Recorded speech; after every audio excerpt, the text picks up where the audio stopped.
With every nook and cranny of Talon 4 covered, we make our way to the impact crater. Though, surprisingly, there were 13 more nooks and crannies we forgot to explore for every artifact, meaning we won't just see what we couldn't miss in the impact crater, but also its entrance, the artifact temple. That being said, with the 13 total artifacts, to speed this along, we're going to limit each artifact's screen time to the length of its 8-second jingle. The artifact of truth used to lie, but it turned over a new leaf. The artifact of strength isn't actually strong, but they kept up the facade well. The life giver artifact, while it does give life, hasn't in a bit due to laziness. The elder artifact is actually the youngest of the artifacts. The artifact of the sun is actually the son of the life giver artifact.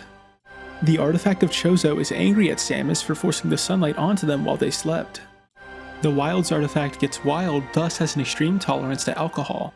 The world artifact has an entire race of tiny people living on it, making this artifact their world. The artifact of spirit is the only artifact that is actually a ghost. The artifact of nature weirdly was igneous to its surroundings. The artifact of warrior, while it is brave, has never slayed a foe in combat. And finally, the artifact of newborn is surprisingly the oldest artifact overall. Now with every artifact returned, we can now head to the impact crater, but not before facing Meta Ridley.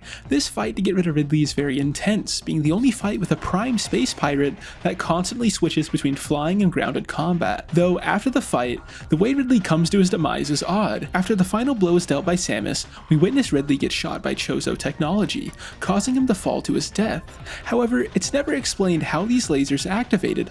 The cutscene itself doesn't do us many favors, but I noticed that right before the laser fired, Ridley decided to backpedal. This movement also coincided with his tail touching the railing of the overlook, which made me realize these lasers were simply a safety measure, shooting a laser at any child or irresponsible Chozo playing around this dangerous overlook who made contact with the railing. And finally, we enter the impact crater. And almost instantly, in the first hallway, we run into the effects of immense amounts of phazon on an ecosystem. An infinite lizard pipeline. The pipeline of phazon-addicted lizards is the definition of what is bad about phazon, and we can only imagine the deadly mutation these lizards would encounter if it wasn't for the sheer amount of them limiting each dose one could take.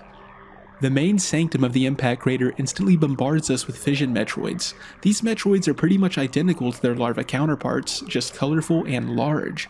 Though thinking of the phazon mutations we have seen in the past, not many have caused color changes so vibrantly as compared to what we see in fission Metroids, meaning that in conjunction to phazon mutations, the fission Metroids must also be ingesting massive amounts of food coloring in addition to phazon, which, while would be unhealthy under normal circumstances, actually combines with the phazon, giving these fission Metroid's resistances to beam weapons.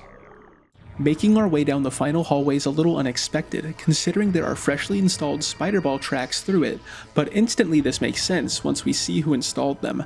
At the end of the hallway, we run into the originator of Phazon themselves, Metroid Prime. The fight against Metroid Prime is extremely intense, with constant location and resistance switching, creating a hectic and constantly evolving fight. With how much this fight evolves, it's as if the fight is speaking to us to look into that word evolving. Considering the name of the boss is Metroid Prime, taking Prime from a mathematics standpoint usually indicates a simplification of an expression or equation into its derivative, meaning that since Metroid Prime is a derivative of a different Metroid, this implies that there is an even more complex, evolved Metroid out there just waiting to be uncovered.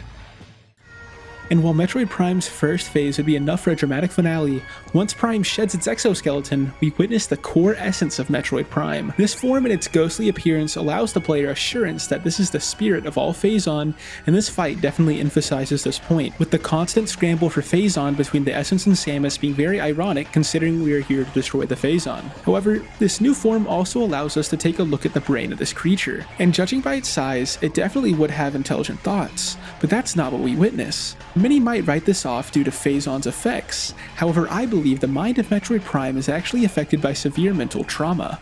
This trauma was brought about by Metroid Prime's mistreatment by other Metroids due to the Phazon making him not normal. Though, no matter how mistreated he was, bringing a whole planet down with him is definitely not the move. And that is the end of what you couldn't have missed in Metroid Prime. If you enjoyed, you know what to do.